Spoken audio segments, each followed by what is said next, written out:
What's up, fellow nerds, and welcome to Not Your Status Quo's Theory Palooza on The Boys Season 2. And if you enjoy what we do and want to support us, hit that like button and share the video with your friends. If you want to see more, you should subscribe to our channel and ring that notification bell. The Boys Season 2 is dropping on Amazon Prime soon, and we want to share with you on what we think is going to happen. And if we're right, there are potential spoilers ahead, so be warned. We have been right on a couple of things in the past. Yeah, a couple of times for sure. Should we start with the cliffhanger from last season? Yeah, I think that is a great place to start. I think after the encounter at Stillwell's house, we realize that Homelander does not think Billy is a threat at all, and that is the reason why he's still alive. I mean, let's face it, the special effect guys on this show have perfected people getting sliced in half by Homelander's laser vision. And he really wants to torture him some more. Homelander is a sadist. Being raised in a lab will do that to you, and we know from the trailer that Homelander will be training his son Ryan in Season 2. Ryan may not see all the things that his dad has done before, being for the greater good, letting Flight 37 crash, killing Stillwell, and powering up the terrorists. That's an excellent point. His kid seems to have the same power set, but is being raised by his mom. I have a feeling he may be the one that eventually has to stand up to Homelander, as Homelander increasingly takes matters into his own hands. I think this is going to put Homelander at odds with Vought and other members of the Seven, especially if the general public finds out what a huge DB he really is. And with Stormfront joining and being a social media star, she may be the one that exposes the world to the real Homelander. I'm not really sure how old Stormfront was, since the comics actually take place in 2008. But all of the wiki pages mention that the original Stormfront, which was a man, was created by the original incarnation of Vought, which was founded in Nazi Germany. Now, I don't really think they're going to go that route exactly, but my guess is that they're going to kind of have a nod to his or her Nazi roots by making her the leader of probably a white supremacy or some other sort of nationalist or neo-Nazi group. And I think what she's going to try and do here in this season is maybe try and recruit the Seven and or use them to fight her war. She actually says to Homelander at one point, "We are in a war, but we can fight back with an army of supermen, millions strong." So is she referring to the fake war that Homelander started with his creation of his super terrorists? Possibly a race war, what with her being a Nazi? Or is she maybe referring to a war against supes by people like the Boys? And also, Starlight is lining up with the Boys, and they started setting up Queen Maeve as having doubts about Homelander as well, with the way he handled Flight 37. And with her warming up to Starlight, especially at the end of Season 1, it could be a sign that she's going to turn on Homelander too.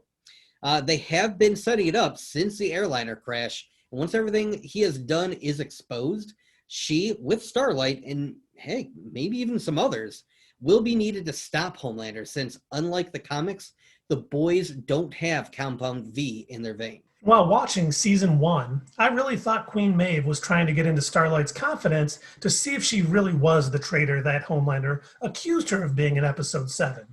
I was also wondering how A-Train will handle his heart attack. Maybe see the error of his ways and help the Boys? He knows that it was Homelander's plan to give Compound V to the terrorists to create a threat worthy of the Seven, since he was the one who delivered the Compound V there. He could give that info to the Boys and maybe even sacrifice himself to save Huey and redeem himself for running through Robin in the first episode. He was visibly upset about killing Popclaw right before his heart attack, and it would be a good twist for him to save Huey. I'm sure we will hear that Huey was risking getting captured by trying to help him. It sounds like we're really onto something here. The producers have said that they see the show lasting about 5 seasons. So is this all that's going to happen in Season 2? I don't think so. I think they are going to slow burn some of this through the 5 seasons with people slowly learning the truth about Homelander. And by season 5, he is going to be public enemy #1, and Billy will finally get his revenge. So we've also heard that Patton Oswalt, one of my favorite comedians, is joining the cast in a secret role. And we here think that that role is going to be Tek Knight. And tell us, Dave, who is Tek Knight? He is a founding member of Payback. The Payback team is a spoof of the Avengers.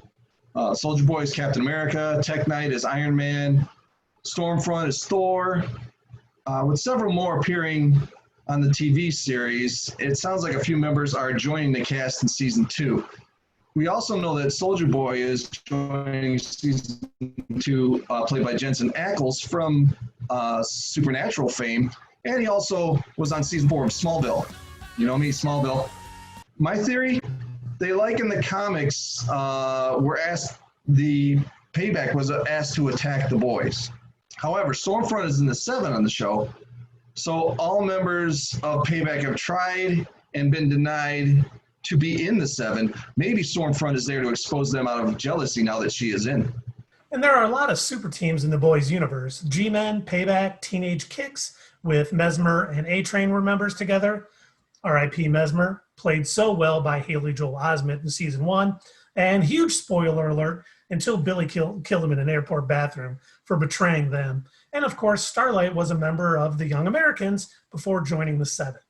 And along with Stormfront, we know that Smallville alum Shawn Ashmore will be joining this season as Lamplighter. We learned in season 1 that Lamplighter killed Mallory's grandkids, and that ended the first run of the boys. Lamplighter's role, in my theory, is mainly in flashbacks, a la Deathstroke and Arrow season 1 and 2. And I think there will be a similarity here as well, and that we find out that he is still alive after being presumed dead in the battle with Butcher. In the comics, Vought brings him back to life, but he has no intelligence. He just kind of shits himself all day, so I'm not really sure if that's where they're going to go with the character on the show, since they've already kind of deviated from the comics before. So, if they do have him alive and well, he may be guilt-ridden after killing Mallory's grandkids. And he might end up seeing the 7 for what they are, nothing but Vought puppets. I could see a redemption arc for Lamplighter also. I think his overwhelming guilt of killing the grandkids at Vaught's behest or Homelander's request, and he will know how wrong that was and really want to make amends for it all. And finally, with all of these new characters joining on season 2 of The Boys, what do you think the over-under is going to be on Billy calling someone a But hey, those are our theories. What did you think? Do you have any cool theories that we can touch on? Let's have a discussion going on in the comments below, and always thank you for watching. And if you want to see more of our thoughts on The Boys, you can go ahead and look up here. And there's going to be another one of our videos there, or there's a playlist down here that you can binge here.